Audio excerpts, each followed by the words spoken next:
So I found myself one evening a few years back downtown Beijing at a private gathering, listening to Henry Kissinger recount his first secret visit to China in 1971.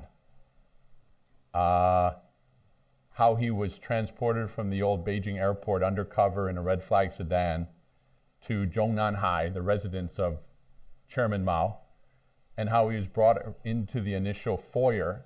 And what did he see first but an old ping pong table jammed in to the corner, stacked high with books. And he thought, my goodness, am I really at Chairman Mao's place? Well, if we know the history of Chairman Mao, he was an insomniac and a voracious reader, and he liked to go out to his ping pong table and shuffle through the books. Walk past the ping pong table in to see, well, there he is, Zhou Enlai, his counterpart, and right next to him, sure enough, it's Chairman Mao. Well, this was a much younger Henry Kissinger, and his heart was beating quite fast. And he was nervous and excited, but he had prepared a document. So he pulled it out of his breast pocket and started to read and said, Chairman Mao, on behalf of the United States of America, President Richard Nixon, all the American people, I come here to express our deep felt respect and abiding hope that our two countries can build a fruitful relationship together. Why? Because we too have marvelous countries, respectively have marvelous countries and cultures, and actually have many things to build upon together. So he paused and he looked, and Chairman Mao stood up and waited for the interpreter to speak, and she got about 2 sentences in, and Mao waved her off and said, 胡说八道, which means, forgive me, but it means bullshit. Actually, you know what, Mr. Kissinger? Your country and my country have very little in common. We have different political systems. You're rich, we're poor, we're one party, you're Democratic. You would like to come into our market and sell your goods. We're not sure we want you.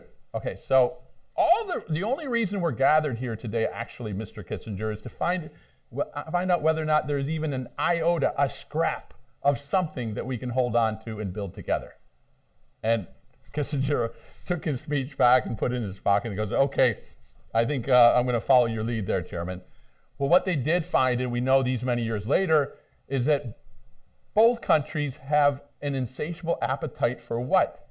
Wealth and power. Wealth, Americans love wealth and power, so do the Chinese. In Chinese, 富强, right, is the ultimate goal.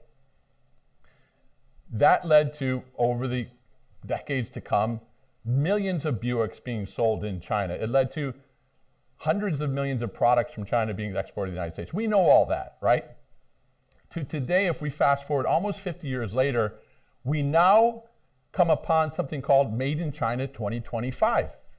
And if you follow the press recently, it looks like this Made in China 2025 document and plan and strategy came out of nowhere. It's so abrupt. What is this thing? And what are the intentions? And why does China have this? And what's going on here? But as I reflected on my opportunity to gather with you guys today, I thought, actually, Made in China 2025 makes a lot of sense if you see it as a continuum of the relationship since that first fateful meeting between Mao and Henry Kissinger, 1971. So allow me a few minutes to share some stories of what happened in the 80s, the 90s, and the 2000s that brought us to here, and then we're going to talk a little about Made in China 2025 itself. Yeah? All right, stories. So let's begin at the beginning. Deng Xiaoping, as 1981, he goes to Japan and the United States. He comes back and he says to his lieutenants, look, I discovered something. Both of those countries are wealthy, and both of them have powerful auto industries. We want that too. Get it done. So his lieutenants go, great, good idea. We don't have any of the capital, technology, labor, skills, money. How are we going to build an auto industry? How does that happen out of nowhere? And he said, you know what you want to do? Set up joint ventures with foreign companies, 50-50. Gradually, we'll learn the trade ourselves and we'll have our own brands just like they do. That was the thinking, yeah? To take you back to 1980s, It's very hard to imagine what China was like at that time. Fortunately, I was there, so I can tell you. In 1986, I arrived in China. I went to a city called Chongqing. There were no cars. There were buses and trucks, and once in a while you'd have these things called kanfulai, or Japanese vans, high-ace vans that would transport people around the city, but no personal cars. In fact, at the end of my first year in Chongqing, I was at the University of Chongqing, and they had one day off. The president announces everybody in the university, 10,000 people there, take the day off. Why? Because the University of Chongqing is going to take possession of its first car. Wow. It was a Volkswagen Santana built clear across the country. Two drivers had taken the train to Shanghai. Did they have dealers in those days? No dealers. They just had the plant. So you ship these two guys on a train. They drive it back to Chongqing. There's flowers, there's balloons, there's music. Here comes this Shanghai Santana into the grounds of the university. And I was standing there next to the president, and I said, "This is amazing. You know, we have a car. Whose car is it? You know, everything belongs to the state." He goes, "All of ours." All right, 10,000 people own one car. Try making that work. Okay, so in those days, China's biggest priority was foreign exchange.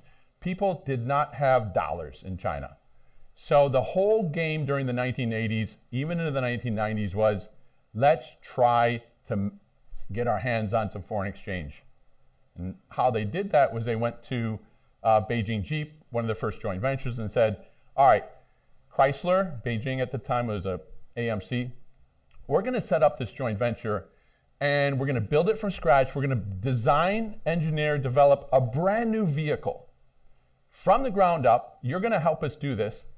And after it's built, half of all production is going to go for export. This is 1986. Half of it's going to go to export. Why? Because exports will bring in foreign exchange. They negotiated hard on that point, the two sides, for 3 years. In the end, they signed the joint venture. 2 weeks later, they had their first meeting. They go, this plan is totally impossible. How are we going to design, develop, engineer a car when we don't have any of the skills to do so? And how are we going to export the car that we can't make? So they instead started to import what are called kits from Ohio, Jeep Cherokee kits, and assemble them in Beijing for distribution to who? To private individuals? No, to the government. The point being, that really didn't sit well with the Chinese side. Why? Because they had to pay for the kits from Ohio. That's precious foreign exchange leaving the country. All right, so by the time the 90s show up, the market's getting big enough that they can produce in the country and start to make some parts in the country so they don't have to ship so much foreign exchange overseas. Yeah? Am I too much in the weeds, guys? You want to get back to Made in China 2025? What the hell's going on? Let's get there. Okay, speeding up. It shifted. The emphasis shifted from foreign exchange to technology. We have enough cash now, but what we don't have is technology. How do we get technology? And they ended up persuading General Motors in the late 90s to put in $1 billion into the first major modern car joint venture in China. This is 1999. $1 billion was a record at the time. They started building new Buicks, and it didn't get off to a good start. You may have been there, Margaret, but they had a day where they drive, you know, every auto company likes that day that they drive the first car off the line, right? So they have the first Buick Regal. Jack Smith, chairman of General Motors, flies in for the event. There's 1,000 people there, media, dignitaries from government, from the party, employees. Jack Smith's there, the mayor of Shanghai's there. They get into the car, they're about to drive off the line, and Jack Smith realizes, oh, wait a second, the parking brake is on. This car's not moving. Now, as Americans, how often do we use our parking brake? Okay, I shouldn't ask that in San Francisco. A lot of people say, but outside of San Francisco, how often? We don't, right? So Jack Smith's a little bit, okay, what does he do? He reaches down and pulls the lever, and what happens? The hood pops open. Ah! The chairman of General Motors doesn't know how to release the parking brake. So that was not an auspicious start. But Didn't matter because the Chinese auto market was about to take off like no one could believe. I remember in 2000, the sales were 1 million units a year, which is a huge milestone. And by 2010, it would reach 10 million. It just shot up from nothing to 10 million. What did this do? Well, it made the Chinese state enterprises really happy because they're making money hand over fist. They're saying, we're making more money than God. And they forgot about their original objective to do what? Get some technology. We're making so much money, we're making profits, our employees, we're investing. Maybe technology is not so important. So imagine 80s, 90s, we're at the 2010. China in 2010 becomes the largest car market in the world, but they still don't really know how to make cars that they can call their own. And this caused no end of frustration for the officials in Beijing. Hang on. Didn't Deng Xiaoping tell us a long time ago to build our own cars? Why are we having all these Volkswagens and Buicks and Audis and Hondas and Toyotas all over the place? Where's the Chinese car? Furthermore, hang on, we're the biggest car market in the world. We got an issue here. We're getting dependent on Mideast oil. This isn't good. And oh, by the way, did you notice how polluted the skies are in these cities that we live in? So, 2010, the leadership in Beijing says, we have, in crisis, we have an opportunity. What's that opportunity? We're no longer going to try to get the technology from the West. We tried that. They didn't hand it over. We asked nicely. They were stingy. We're going to lead in a new technology. We're going to lead in electrics. 2010. What happened next? Just took off. What happened? Anybody remember? All right. So 2010, they put out a directive to all the joint ventures in Chinese companies. You must form joint ventures, and you must, in order to build electric cars. That's the new direction for it. So all the joint ventures went ahead and complied. They set up new joint venture companies to build electric cars. Then they did nothing. They said, we complied with you, we set up the company, but we don't actually want to build an electric car because no Chinese consumer is asking for one.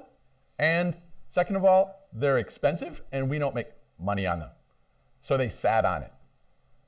More frustration for the leaders in Beijing. Well, this is not going on. This is not getting going. So we're getting closer to 2015. 2013, 2014, they say, hey, the only way to really take leadership of this industry is to subsidize the heck out of it. So they started pouring tens of billions of dollars in subsidies into rebates, price reductions, relaxation of fees, special licenses, you name it, across the board. Some estimates are in the hundreds of billions of charging stations, hundreds of billions of dollars, just pushing, making it impossible for electric cars impossible not to succeed. And sure enough, by 2015, you start to get some critical mass. But the cars are not great. They're kind of like cheap and cheerful, short range, not reliable, not great looking. And the China's going, okay, we're getting closer, but this still isn't looking very pretty. What can we do now? And they made a bold move. And this is probably the most important message to take away because they found their point of leverage. They found that by relying on tech companies, they may be able to go far beyond anything that their entrenched auto companies had done over the past 30 years.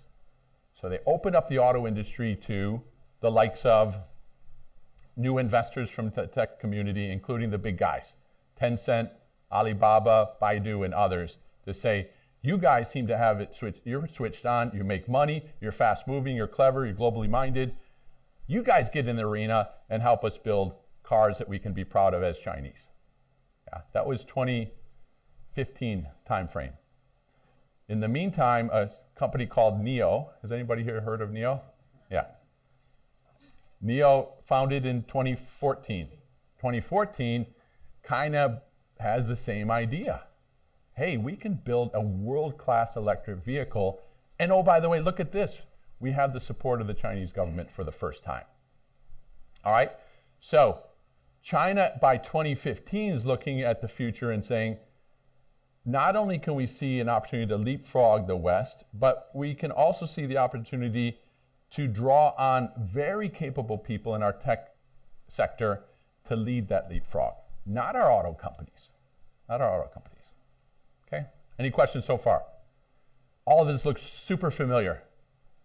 All right, good, super easy, good. All right, now, what is made in China 2025? I suspect since most of you, since you're all here, you probably already have heard of Made in China 2025, so I won't go into a lot of detail, but basically, it's a blueprint for global leadership in tomorrow's technology, whether it's robotics or EVs, AVs, AI, you name it, let's be world leaders. Next.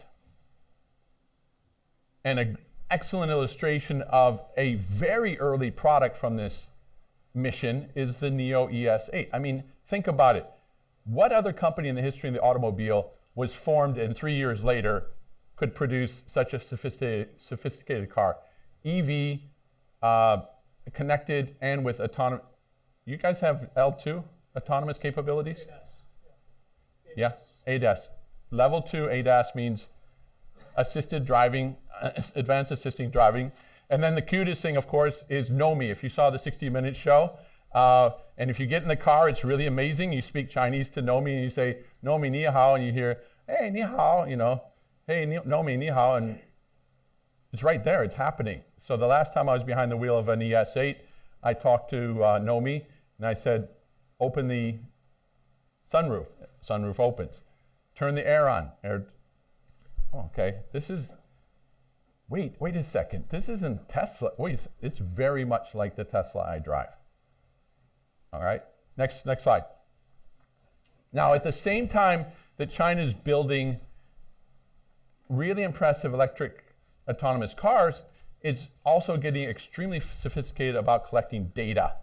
And imagine 300 million cameras and counting.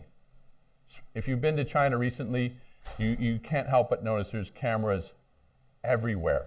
And if you want to buy a NIO and you go to the bank, they'll probably now ask for your social credit score. Have you guys all heard of social credit score? So this doesn't only measure whether or not you made your payments on time or you paid your taxes on time, but it measures everything. Like, you were at the hospital and you yelled at the doctor, bad boy. You get low marks for that. Your son wants to go to college, he's applying, but you didn't pay taxes last quarter on your property that you own in another province, he's not getting in. You would go on a dating site, you go, that boy's pretty attractive, or that girl looks nice, but I see her social credit score not so high, you know, the cameras are closing in, and this is part of China's effort to really control the narrative. It's a powerful mechanism for shaping the mindset of what's happening in China. Next. All right, everything's looking so great. They've turned the corner. China's going to make it after this long struggle. Or wait a second, are they? Because Chinese do have a propensity for shooting very high and not being apologetic about it. In Chinese, they say, 吹牛, or blowing up the cow.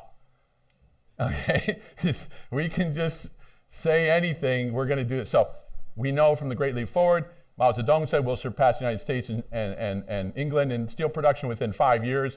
The results were catastrophic. Millions of people died. So China doesn't automatically get it right. And that's a tension that's in play here too.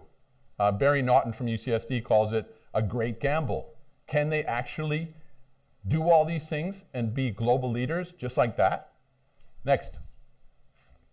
Well, if we look at the arc of wealth and power over the last 50 years, and in Chinese terms, from a Chinese perspective, Mao Zedong is so popular in 1949 for standing in front of Forbidden City and saying, 我们中国人从今天站起来. Chinese people today stand up. Right? Chinese people here? 我们中国人站起来. Very emotional moment. We're no longer subject to the whims of foreigners. We're in control of our own destiny. We have sovereignty. We're a proud nation. Next phase, get rich. Deng Xiaoping comes along. We know that story. He introduced market mechanisms, allowed capitalism to flourish, and China got rich. Now the next step, of course, is Power. Power. Next slide. All right, this sort of is a reference of history. We won't spend much time on it at all, but just to see, in the 80s, it was about state enterprises. In the 90s, we had some private companies join, like Geely, BYD, and Great Wall. But most important is in the 2010s, you have this marriage of mega tech companies funding state-of-the-art electric, autonomous, connected vehicles. Next. All right, we're going to, because of this glitch called the Great Leap Forward, we're going to stress test whether or not China has a wherewithal to actually achieve its goals. And to do so, you need to have all four of those. You need to have scale, regulation, capital, and technology. Let's take a look at scale, for example. China already dwarfs the US in terms of total vehicle sales and electric vehicle sales. It's not even close. Next, capital, I call it a river of billions. Not only is the Chinese government putting money into this at the national level, but local, provincial, and city governments are also directing state banks to loan big money to the electric and autonomous sector. On top of that, you have some of the most famous VCs from Sand Hill Road, also in China. Up to half of their global business is in China now. So you have global money pouring in to fund this. Next. And last and probably most importantly, you have these tech companies, Baidu, Alibaba, and Tencent. And you can see they're not just in electrics, but also in ride-sharing, connectivity across the board. Okay, next. All right. How are they getting so good at technology so quickly? Has China relied totally on itself to gather in these capabilities? No. My company's been doing research on investment by Chinese firms into the United States. This is a record as of the end of last year. Only auto tech and auto companies operating in the United States that are Chinese funded. I've been in the auto industry 30 years. I couldn't believe this number. There's 176 Chinese locations across the United States with concentrations in California for tech and Michigan for parts. I mean, you ask 100 Americans how many Chinese companies are here, and 100 Americans would probably say 0, because we don't see them on the road. Do we see any Chinese cars on the road? As a result, we go, well, this whole China thing is really big, but it really doesn't touch us. Actually, it's already happening here. They're here. Next slide. Here are just some of the names of companies that are operating. Too Simple just got $100 million in fresh funding. It's now a unicorn. That's an autonomous truck company in San Diego. NIO, Byton, Baidu. Baidu has a couple of hundred people doing autonomous driving. You get the picture. Next. All right. Ultimately, when I'm talking to Americans, they always go, okay, great, I got it. When are we going to see Chinese cars on American roads? And most likely, we're going to see not the low-end, affordable, small Chinese cars like we saw Japanese and Koreans, but rather high-end premium electric cars like NIO, like Byton, like Karma. The numbers 2020, we'll get a chance in a moment to ask the folks from NIO here if that's too optimistic, but they may want to step into Europe first and then the US, but look for the Chinese to enter high-end premium Tesla. Next. It's not all just R&D with the Chinese. Unlike the Japanese and Koreans, the Chinese are very comfortable with acquisitions. Very comfortable, no problem. We know that Volvo is owned by Geely, but how many here tonight knew that Pirelli is a Chinese company? Show of hands. How about, oh, okay, hang on, you guys are good. It's supposed to be nobody knew that. All right. KUKA Robotics, German robotics company, Chinese owned. Mercedes, who's the #1 shareholder in Daimler? Anybody know? #1 shareholder globally in Daimler is what company? Geely. A Chinese company is the #1 shareholder. This is very difficult for the Germans to accept. How can this be? That we have Geely owning #1 shareholder. Okay. And Even J.D. Power, the ultimate arbiter of quality in the United States for so many customers, is owned by, who's it owned by? Anybody know? Chinese company. All right, next. All right, I talked about controlling the narrative or shaping the narrative.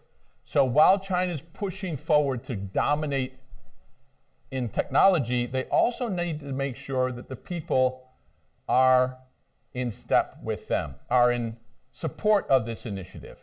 And Chinese have so many people, so many bright people, so many people with different ideas, great ideas. Some people go, I'm not too sure it's going in the right direction. And as many of you guys know, they post a cartoon like this, Winnie the Pooh. Do you guys know the backstory here? Okay. Winnie the Pooh and Tigger, right? They have a striking resemblance to the two dudes on the left. All right? And it's okay to post Tigger, no problem.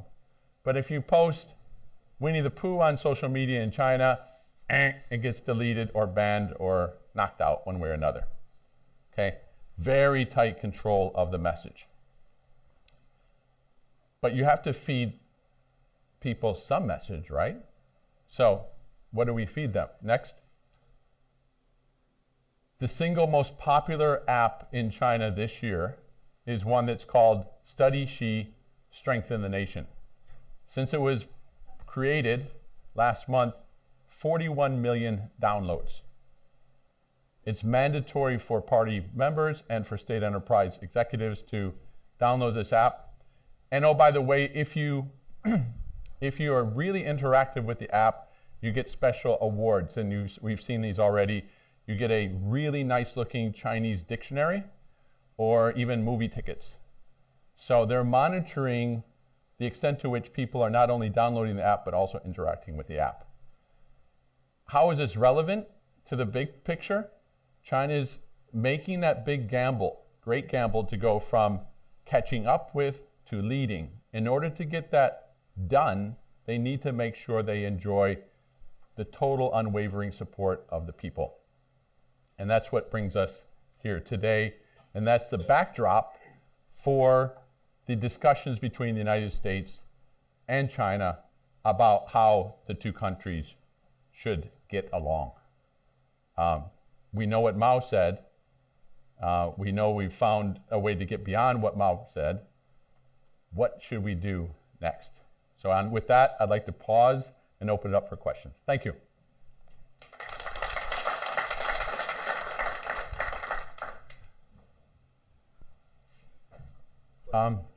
Where's Chris? Where was he? Sorry, yes. Hi, a couple of questions. I actually met Jack Smith way back, so I kind of give you my history too, you know. Yes. All right, I used to be in IBM. What do you see the potential, you know, in terms of, we always talk about many years ago, my job was with IBM marketing in China, and marketing is, of course, it wasn't a great Chinese deal. But if you notice what you're showing right now, the Chinese are getting very good at it, and especially CLARA is already being shown, driven all around LA by the rappers and also by the movie star. Now, what do you see in terms of the actual situation with the US-China trade war, or maybe they are all assembling the cars here, and how do you see the potential of these super luxurious $300,000 car being sold? How do you want to, you know, how are you projecting that? Yes. Thank you. Thank you. Very good question. In fact, just last month I had an opportunity to spend some time with the president of CLARA, and he said, look, we are a California company. We will design, develop, and build our cars here. We're nothing else but that. So it's very interesting to see this new generation of premium electric autonomous cars coming, are really global companies that may get capital from China. Very different from Detroit, where you're ensconced in a culture that's been around 100 years of manufacturing vehicles. The Chinese are quite flexible. Where does it make sense to base our operations? The United States, where we can be a US company, but the money's coming from China. New model. We haven't seen it before. You see the same with Byton and all those guys. Okay. Yes, Byton is the same. They have offices in Silicon Valley, in Munich, in Shanghai, and I think in London, as NEO does. So you really have a global company. And I've been to the offices, and there's nothing in the DNA of the offices that tells me this is a Chinese company. It really feels like, oh, I'm seeing Germans and Japanese and Chinese and Indians, and it's a global company in every regard. Yes? If you could please identify yourself when you ask the question, that'd be great.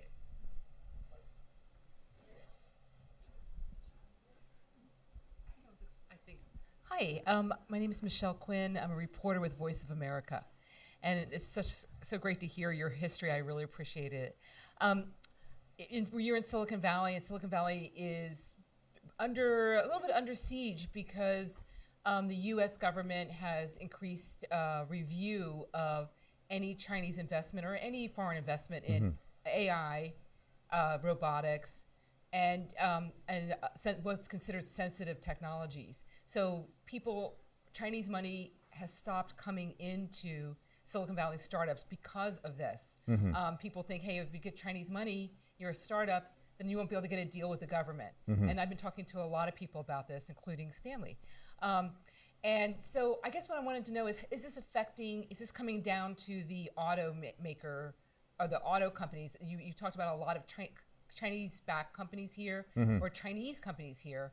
Are they feeling that as well? This is kind of trade tensions, but also specifically concerned about Made in China 2025.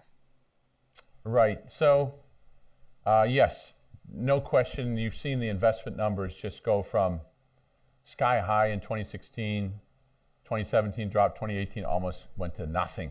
So capital flows have really, really dried up. That's number one. The money's just not flowing. And secondly, it's why? Because on the Chinese side, there's much stricter capital controls. On the U.S. side, there's a realization that it's a fantastic R&D base, and that R&D can be taken back to China. I think the beef really is that it's not reciprocal. Foreign firms cannot step in to China with the same ease that Chinese firms can step into California. As simple as that. So it isn't so much not welcoming investment in Silicon Valley as, hey, it's got to be a two-way street. Yes? Michael, yes. You showed the I'm Mark Platchon from Acario Ventures, which is Tokyo Gas, so it's an Asian group. The 170 companies that you showed as Chinese, are those wholly owned subsidiaries, or are they venture minority investments, or are you counting everything? There's 176 locations. I think the number of companies is probably 107 now, but they're all Chinese owned or Chinese American companies that were acquired by Chinese companies, not partial investments. These are wholly owned Chinese companies. So the penetration actually is far greater than that when you count the number of companies where they've bought a percentage and are on the board and Correct. Are tapping in. Yes, correct.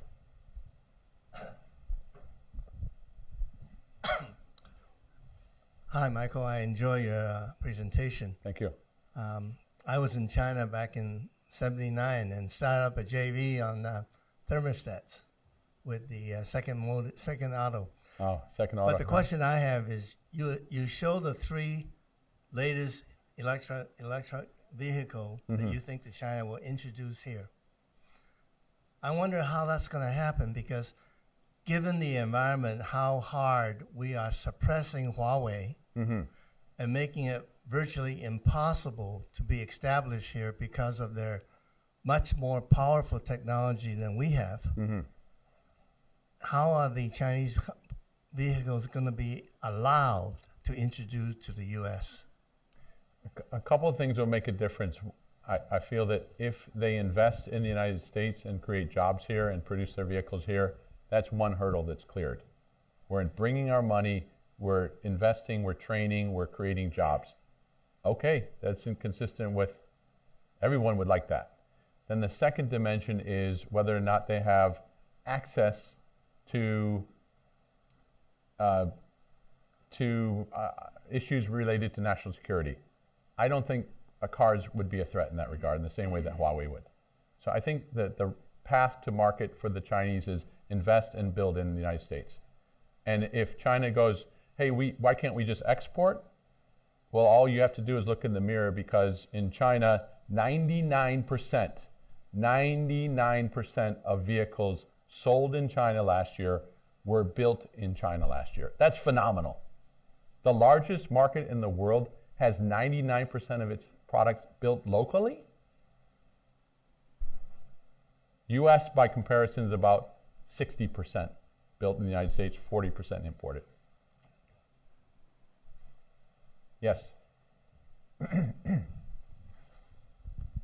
Jordan Canis, Silicon Valley Bank. So a question for you is, how is Detroit reacting and responding to Made in China 2025?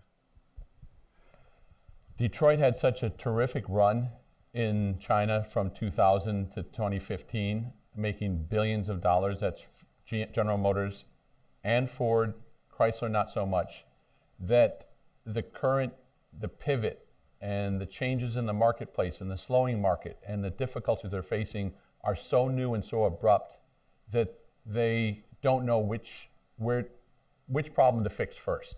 And on top of it, they see, oh, there's this new policy called Made in China 2025. That's worrisome, but mainly our core business of building and selling cars is in trouble. They're focusing on that right now. Trying to put out that fire first, then move to, this more strategic question of where do we fit into Made in China 2025, or don't we? Yeah, they're scrambling right now. Ford, for example, I think last year, Chrysler sales in China were down 30%. Ford was down close to 40%. Now imagine if your capacity is to build 1.2 million, 1.3 million vehicles a year, and you drop that by 50%, you're getting crushed. There's no way you're going to make money because you're over capacity. You have too many assets that aren't operating. So that's what they're really focused on right now. I'm sorry, follow up. So they're focused domestically? I mean, you're talking about power ultimately, and yes. The global automotive market is a very big and powerful one. Mm-hmm. It's a big prize. Are yes. we going to compete for that prize, or is China going to crush us, basically? I see. You're talking about here in the United States. No. Globally. Yeah. Great point. If we look at China and the United States and add those two markets up, add them together, they account for basically half of global sales. So it's two huge markets, the two big elephants. More than half of global profits. So to be successful, the Americans would like to be successful in China and at home. They're feeling they don't have full access to China, or they have difficulties in China. They'll probably say, we're going to do everything to protect our home market, including getting regulatory help if necessary. Yeah. Mm-hmm. Yes. Hi, I'm Stacy, and I'm with the Flying Car Show. And I had heard previously that it was very unlikely that China would be able to take the dominant role that, say, Detroit or Munich has enjoyed in terms of the auto market, because they're so provincial and fractious, meaning that, in this part of the country, you have this auto company, over here you have this auto company, and that as much as Beijing might like to have, pick the winners and have, 4 or 5 or 3 1, that it will never ever happen. There will never be like a national Chinese auto company that would be able to crush, the globe.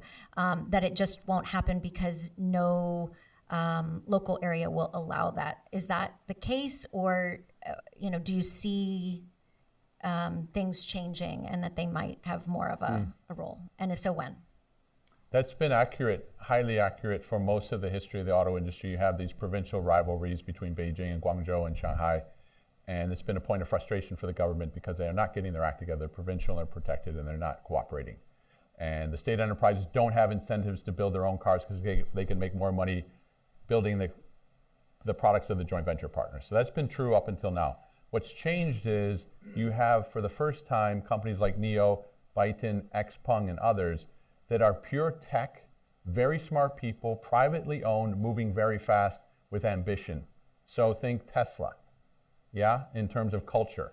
And the government saying, okay, yes, we're going to permit you. We thought it was going to be the big 6 state enterprise that lead us to be our national champions.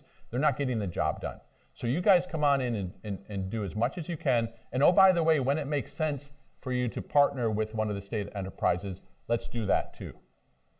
So it's changed. The dynamic has changed, and I do see the possibility for China genuinely to build world-class vehicles because of the entrance of these really smart and cashed-up tech companies.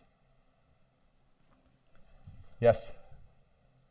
If companies like NIO or Byton that were to come to the U.S. market, what are the key barriers that you see that these companies must overcome to be successful here in the U.S.? Okay, great question. First and foremost, I learned this from my many years in China. As a company steps into another country, go talk to the officials. What are your priorities? What are your rules? We want to be a good citizen. We want to be visible. We want to communicate openly with you. We want to be a respected corporate citizen. Very important in any country, including the United States. That would be number one. The second one, it would be naturally, and this goes for any market, but consumer. The American consumer has so much choice and is spoiled beyond belief. So don't underestimate just how much work you need to do to understand and take care of that consumer, to persuade him or her to move away from what they're currently buying to bet on a NIO or an Byton. For us, for you, you're going, NIO is great. Look at this great car. For most Americans, I don't know what is this car. You have to gain the trust of the consumer. Yes. Thanks. So I'm Rich from Excel4. We do connected car software here in the Bay Area. Since China doesn't really have the car ownership culture, do you see the subscription model taking off there? Yes, thank you for bringing that up. Big time. Just this week, Mercedes and BMW announced a major joint venture to do mobility, and that's aimed, in my mind, primarily at China. Geely and Daimler also have a joint venture to do shared car sharing. And look at Didi. Didi's numbers are twice Uber's numbers globally. 10 billion rides last year, 550 million passengers. So, and anecdotally, many of my friends in China tell me they're just tired of owning a car. Sit in traffic, try to find parking, pay outrageous rates to park, insurance, get in an accident, forget it. I don't want to buy a car. I don't. And wait for a license and pray that you get it and then pay an outrageous amount for a license. Who needs it? So there is a shift for sure toward mobility on demand. Please. From the 1980s all the way till 2015, you talked about, joint venture was the only way for a foreign OEM to go set up a factory in China. Until recently now, Tesla started, we're going to build our own factory there. Yes. Do you see that model becoming prevalent going forward since Tesla already now broke the rule? It's so easy for Tesla to step in because there's no history there. They didn't have to break any marriage up. As the Chinese say, 同床异梦, right? Sleeping in the same bed, dreaming different dreams. That's a joint venture. So if you've been dreaming different dreams for 20 years but still getting along, it's hard to unwind that JV. Look for the premium. BMW already moved its ownership level up to 75%, but I don't see a dramatic sweeping move by global automakers to get out of their joint venture so easily. It'll be a 5 to 10 year transition. Yeah.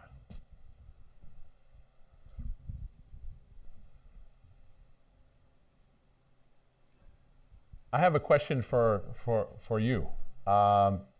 When I speak with people here in the Valley or even in Detroit, and I show them the new products that are coming or the amount of Chinese investment here, many of them feel like, yeah, that's so super fascinating, but it didn't touch me yet. My life's the same as it was a year ago. Is this relevant to me? Is it really happening, or should I be worried, or can I just go have a nice dinner and carry on? So what's in your minds? Do you feel anything, or do you think, oh, this is nice to know, but really probably 5 or 10 years off? Is it anybody out there? Yes. Yes. I'm an academic, but I kind of track a lot of those numbers. And if you see Chinese number, you have to break it up into many parts. You know, the first part, that's still, I'm seeing a lot is biotechnology. But anything with AI, as the Voice of America reporters in telling you, that's pretty much dead, even for the venture capital from China. So maybe that's a good way of saying it. So anything right now, DOD is looking at is AI. It's anything to do with semiconductor, but anything to do with cancer research, I don't think DOD understands it. Maybe that's the problem. All right. So I'm Stan Kwong in case. Thank you. Yes. Directly in response to your question, I think I'd be interested in buying one of those cars if I could be assured of quality and service.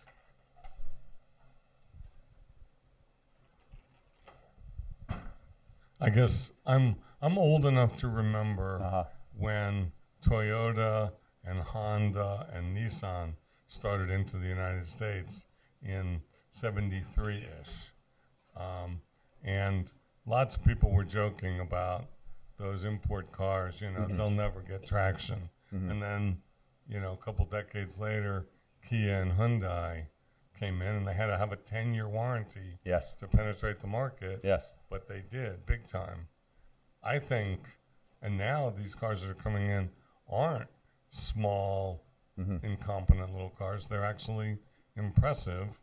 I mean, we've got American companies, OEMs, that are reeling because they're set up to make sedans when the world wants SUVs. These startup companies are smart enough, they don't have legacy to build sedans. They're starting with SUVs. They're going to grab the market based on price, quality, and the right vehicle. I think we're in trouble. The mindset is different. The mindset of these companies is definitely global. And how do we take care of the customer no matter what nation it's in? Being a Detroiter, and I understand, you know, for 100 years, Detroit was the king of the hill. It's hard to come down off that hill and think, oh, I got to hustle? But their market caps are no longer even important. Right. I mean, the story's there. Uber, Lyft, Diddy are worth several times what OEMs are worth. I'm seeing Margaret come up. That's a cue. Margaret? Let's hear from Michael Dunne. Thank you so much. Thank you. Thank you.